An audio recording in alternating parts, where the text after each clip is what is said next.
반갑습니다. 송주준입니다. 이제 드디어 몇 주만 시간이 지나게 되면은 그렇게 길고 길었던 문재인 정권의 5년이 끝이 나게 됩니다. 참으로 지난 5년 동안 어이가 없고 황당한 일들이 많았습니다. 손에 꼽기가 어려울 정도로 어이없는 일들이 참 많았었는데 저한테 개인적으로 가장 어이가 없었던 사건은 문재인 대통령이 국민을 상대로 고소를 했던 거였습니다. 그때 당시에 문제가 됐던 게 뭐였습니까? 대한민국 국민이 대통령을 모욕했다. 그거를 가지고 고소를 했던 거예요. 그런데 오늘 제가 영상을 통해서 말씀드리고자 하는 것이 뭐냐? 문재인 대통령 그 사람만으로도 너무나 무섭고 너무나 황당한데 더 무서운 사람이 있다. 그게 누구라는 겁니까? 이재명 고문이라는 거죠. 한번 봐야 되겠습니다. 그렇게 대선 기간 내내 청년을 위한 정치를 하겠다라고 강조했던 이재명 후보. 그런데 정작 그 청년을 상대로 고소까지 해서 압수수색이 이루어졌다. 이런 얘기가 나오고 있는데 어떤 내용인지 같이 한번 보시죠. 지난번 대선에서 가장 눈에 띄었던 것이 2030 청년층들의 지지였습니다. 그런데 얼마 시간이 지나지 않아 이재명 후보가 굉장한 격차로 따돌렸습니다. 당시 윤석열 후보의 지지율이 떨어졌던 결정적인 계기는 신지혜 씨였습니다. 그런데 저는 그때 당시에 신지혜 씨 입장이 좀 이해가 됩니다. 정말 여성 우월주의자라고 한다면 도저히 이재명을 지지한다라는 건 상상할 수가 없습니다. 이런 얘기를 하고 그렇게나 당당하게 행동하는 사람인데 어떻게 이런 사람을 지지할 수가 있겠어요. 저는 그래서 지난번 대선에서 2030 남성들은 윤석열 후보를 지지하고 2030 여성들은 이재명 후보를 지지했다라는 걸 도저히 이해할 수가 없습니다. 이거를 이해할 수 있는 방법은 딱 한 가지밖에 없습니다. 이재명 후보가 했었던 이미지 메이킹, 거기에 지금 여성들이 쏘가 넘어갔다라는 거죠. 그런데 제가 보기에 이재명 후보는 꼰대 수준을 넘어서 꼰대 그 자체입니다. 얼마나 꼰대스러운지를 잘 보여주는 사건이 이번에 터졌죠. 지난번 대선에서 이재명 캠프 쪽에서는 이재명 후보의 공약을 홍보하겠다라는 목적으로 게임을 만들었습니다. 문제가 뭐였냐? 뚜껑을 열고 보니까 닉네임이 전혀 이재명 캠프에서 예상했던 닉네임이 아니었던 거죠. 보니까 1등을 차지한 사람이 누구예요? 나다, 작은 엄마, 이분이고 사실상 2등부터 시작해가지고 10등까지 싸그리 다 어떻습니까?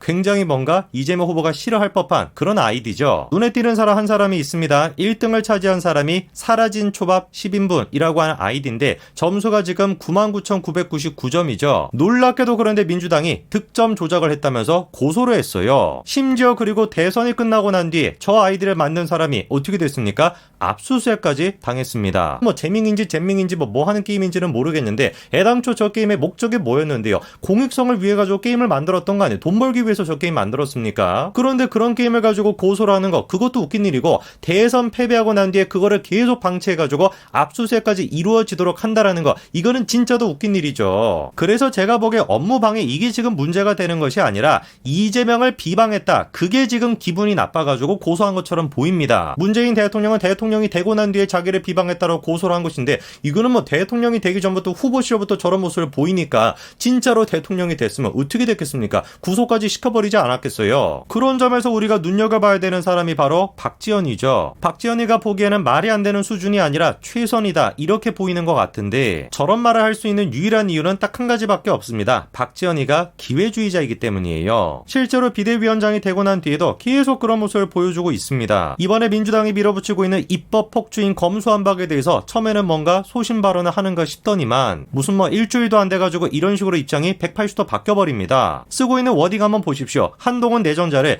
일개 장관 후보자 이렇게 얘기하고 있는데 추미애가 쓸 법한 그런 워딩을 박지원이가 쓰고 있는 겁니다. 참 진짜 저런 모습을 보면은 민주당 쪽에 있는 사람들은 하나같이 특이한 것 같습니다. 누구보다 꼰대인 사람은 꼰대가 아닌 척 하려고 하고 있고 누구보다 꼰대가 아니어야 되는 사람이 또 누구보다 꼰대인 것이고 하나같이 진짜 특이한 사람들입니다. 그런데 그랬던 박지원이가 요즘 좀 특이한 모습을 보여주고 있습니다. 다른 사람도 아니고 조국에 대해 가지고 연일 소신 발언을 이어가고 있는데요. 아무리 같은 당의 비대위원장이라고 할지라도 조국 입장에서도 기분이 좀 나빴던 것 같습니다. 박지원의 입장이 보도되자마자 40여 분 만에 다음과 같은 입장문을 공개했는데요. 뭐 결론은 뭐겠습니까? 사과할 만큼 사과했으니까 자기한테 뭐라고 하지 마라, 나 건들지 마라, 뭐 이런 얘기입니다. 그런데 뭔가 좀 이상한 게 있습니다. 박지원의 얘기를 듣고 조국이 화가 나는 건 이해가 되죠. 그런데 어떻게 된 것인지 조국이 아니라 이재명계에 있는 사람들이 화를 내고 있습니다. 그 대표적인 사람이 바로 이경인데요. 제발 이제 좀 그만하시라 이렇게까지도 얘기했습니다. 그러면 검수 검수완박대의 모습을 생각해본다면 박지원이도 그만할 것처럼 보이는데 또 희한한 반응을 보입니다. 단호한 입장에 서야 된다 이렇게까지 얘기하고 있습니다. 한번 생각해 보십시오. 일주일 만에 입장을 180도로 바꿔버릴 수 있는 사람이라고 한다면 박지원 씨한테 우리가 소신을 기대하기는 어렵겠죠. 그러면 그런 박지원이가 도대체 무슨 연유로 조국에 대해서는 저렇게 연일 강도 높은 발언을 쏟아내고 있는 것일까요? 제가 보기에 이유는 한 가지밖에 없습니다. 친문계의 입김이 들어갔기 때문입니다. 어떤 분들은 이상하게 생각하실 수도 있습니다. 아니 문재인 대통령의 최측근이라고 하는 사람이 조국인데 어떻게 친문계의 입김이 들어갔다라는 것이냐. 사실 그런데 아시는 분들은 아시겠습니다만 지난번 대선 때부터 시작해가지고 친문계랑 조국은 왼수사입니다. 그래서 이번 박지원 발언에 대해서 반발하고 나서는 사람은 친문계가 아니라 친이계죠. 그러면 또 이상한 게 있습니다. 대선이 끝나고 난 뒤에 이낙연은 사실상 지금 잠적한 상태이고 당 전체를 친이계에서 완벽하게 장악하고 있는 상태인데 무슨 연유로 친문계가 다시 또 활개를 친다라는 것일까요? 사실 현재 민주당 내부에서 친이계 이른바 철험의 입장이 그렇게까지 좋지가 못합니다. 가장 걸림돌이 되고 있는 게 다른 게 아니라 문재인 대통령인데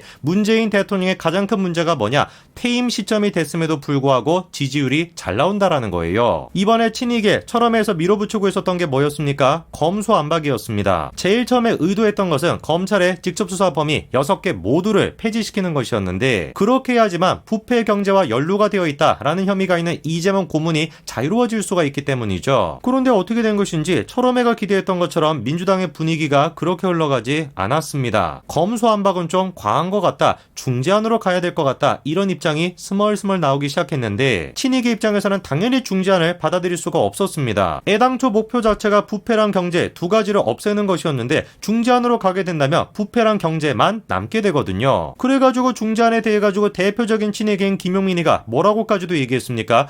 헌법 파괴적이고 권한남용이다 이렇게까지도 비판했습니다. 그런데 그렇게 굳건한 문재인 대통령이 검수완박에 대해서 사실상 반대 입장을 보이고 검수완박 중재안으로 가야 된다 이런 입장을 내버리니까 민주당도 마찬가지로 검수완박 중재안으로 결론짓게 되었죠. 이런 상황에서 눈에 띄는 게 조국입니다. 대놓고 사과해라 이런 요구까지 받은 상태인데 조국은 그럴 생각이 전혀 없는 것 같아요. 자기가 지금까지 참고 있었던 해명하지 않았던 그게 뭔지는 모르겠습니다만 그런 얘기까지도 하겠다 이러고 있습니다. 이재명계 입장에서는 답답할 수밖에 없을 겁니다. 검수완박이 아니라 검수완박 중재안으로 통과가 되게 된다면은 대장동 사건과 연루가 되어 있는 이재명 고문이 자유로울 수가 없는 상태인데 거기에다가 엎친 데 덮친 격으로 조국까지 저러고 있다. 당연히 답답할 수밖에 없겠죠. 그래서 우리가 현재 주목해야 되는 사람이 바로 문재인 대통령입니다. 도대체 문재인 대통령이 임기 말에 누구를 사면을 시킬까? 김경수 전 지사만 사면을 시킬까? 아니면 정경심 교수까지 함께 사면을 시킬까?